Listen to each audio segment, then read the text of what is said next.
After this I beheld, and lo, a great multitude, which no man could number, of all nations and kindreds and people and tongues, stood before the throne and before the Lamb, clothed with white robes and palms in their hands, and cried with a loud voice, saying, Salvation to our God, which sitteth upon the throne, and unto the Lamb. And all the angels stood round about the throne, and about the elders, and the four beasts, and fell before the throne on their faces, and worshipped God. Now I'm going to go further down. It says, And one of the elders answered, saying unto me, What are these which are arrayed in white robes, and whence came they? And I said to him, Sir, thou knowest. And he said to me, These are they which came out of great tribulation, and have washed their robes and made them white in the blood of the Lamb. Just want to say this. You can't come out of great tribulation unless you go into great tribulation. You can't come out of a house unless you walk into a house. Now some people are saying, well, this is mid-tribulation, or this is at the beginning of the tribulation. Well, it doesn't say that. It just says they came out of great tribulation. It doesn't tell you individually the persons what point they came out of the tribulation. It just says they came out of great tribulation. You're assuming by what chapter it's in that it's probably the mid or the beginning, and that's a false assumption. Because it takes time to wash yourself. And if you're being washed and you're being washed in the Great Tribulation, then, and it doesn't tell you this is the mid-tribulation, then you're just assuming it's mid. Okay, let me give you just some examples. Just like up here when it says, And after these things I saw four angels standing on the four corners of the earth.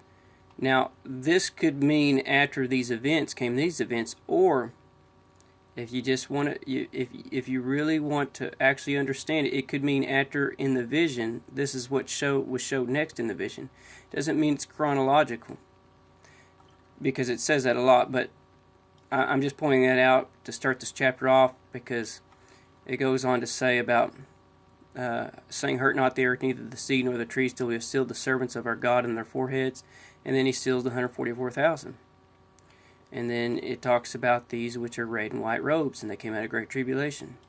We also know that over in, let's see here, chapter 14, the 144,000 are still there, and they have the everlasting gospel to preach. It says, I looked, and lo, a Lamb stood on Mount Zion with him in 144,000, having his Father's name written in their foreheads. I just want to say this. They stood on Mount Zion, right? And with him 144,000. Let me show you something. If you go to the Old Testament, the book of Obadiah, last verse in Obadiah, And Saviors shall come up on Mount Zion, same verse, to judge the mount of Esau. Now I want you to pay attention to this, to judge the mount of Esau. Because we're going to go back to Revelations, and we're going to go to chapter 20. And I saw thrones, and they sat upon them, and judgment was given unto them. Did you see that? Look. And Saviors shall come up on Mount Zion to judge the mount of Esau. Judgment was given to him. Obadiah just threw chapter 14 and chapter 20 together. You say, well, that may be just a coincidence. Well, let me show you a different example. You know the seven churches in Revelations? Do you know two of them God didn't have a problem with? It was Smyrna and Philadelphia.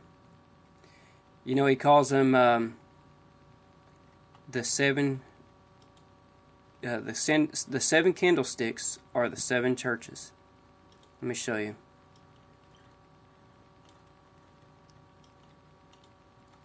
The mystery of the seven stars which I sawest in my right hand, and the seven golden candlesticks. The seven stars are the angels of the seven churches, and the seven candlesticks which thou sawest are seven churches.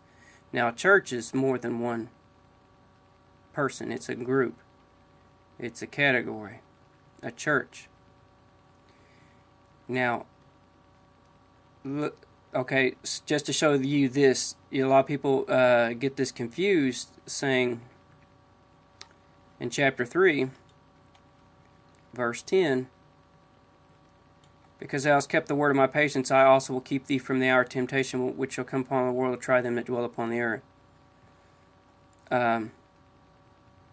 For one thing, This word keep, it doesn't mean remove from, it means to guard. I will guard thee. Watch over. Look, right here. To guard from loss or injury. Now, if you're already, like, raptured out of here, then why would God have to guard you? Unless you're going through it. See, and the word from can also mean through. So he can guard you through the hour of temptation. It doesn't mean remove from. Let me give you a good example of that. The same two words, keep from, the same Greek words. I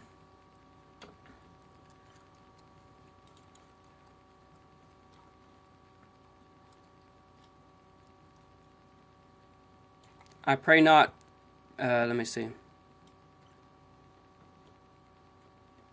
I pray not that thou shouldest take them out of the world, but that thou shouldest keep, to guard, same word, to keep them from the evil. See, there's that's just the way the Bible words things. It doesn't, people, if they don't pay attention, they read it wrong, and especially if they're wanting to believe something, they'll read more into something than what there is. Thou shouldest, I pray not that thou shouldest take them out of the world, but that thou shouldest keep them from the evil, just like in the church of Philadelphia. Keep from the evil. I will keep thee from the hour of temptation. You're not removed from the hour of temptation, you're kept.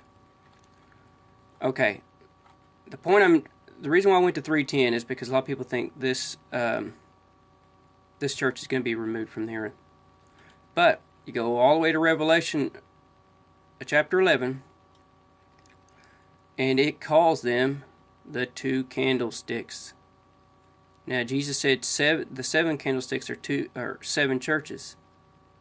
There was two of them that he didn't find fault with, and here they are. These are the two olive trees and the two candlesticks. That means they're two churches, two groups of people standing before the God of the earth. Now, partly why I'm showing you this is because way back in 3, it talked about these 7 churches, and now here they are again, but just 2 of them that are standing in chapter 11. See, Revelations is not necessarily a chronological event order, so guessing what chapter they're in can throw you off.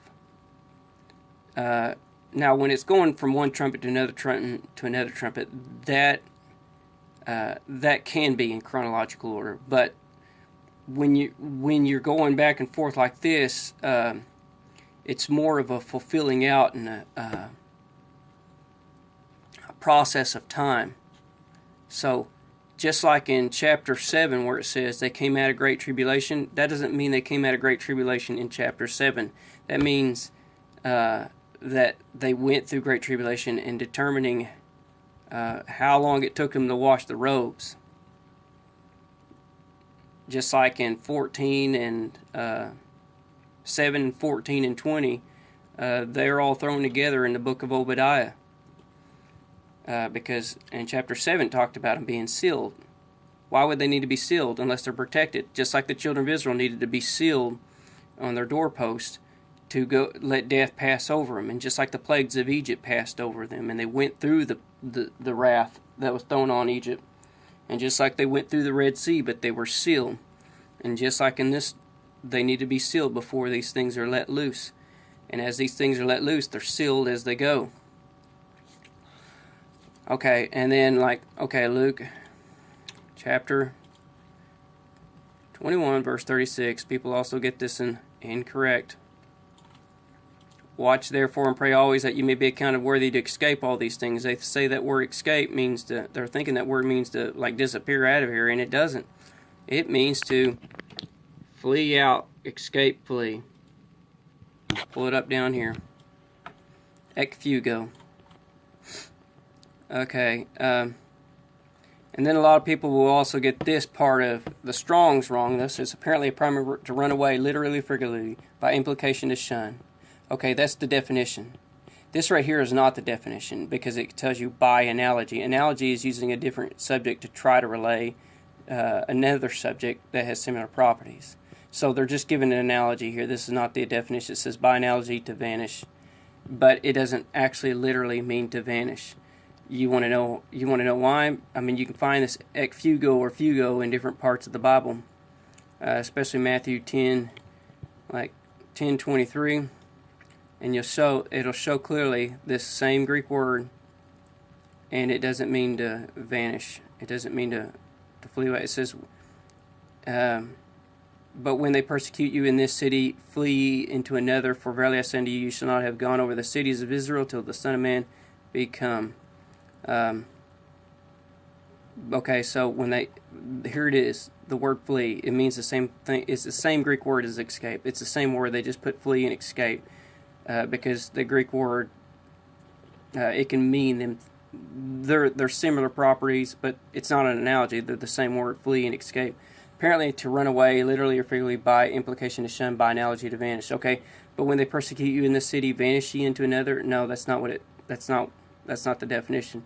It's flee, run away from. See, that Greek word can mean flee, run away from, to shun, to escape. So it's not. Has nothing to do with the rapture theory. I could keep going on and on about these different doctrines, but for time's sake, I'm just going to throw these out. I've spoken of these over and over and over again. I guess I'm just going to have to keep doing this. God bless.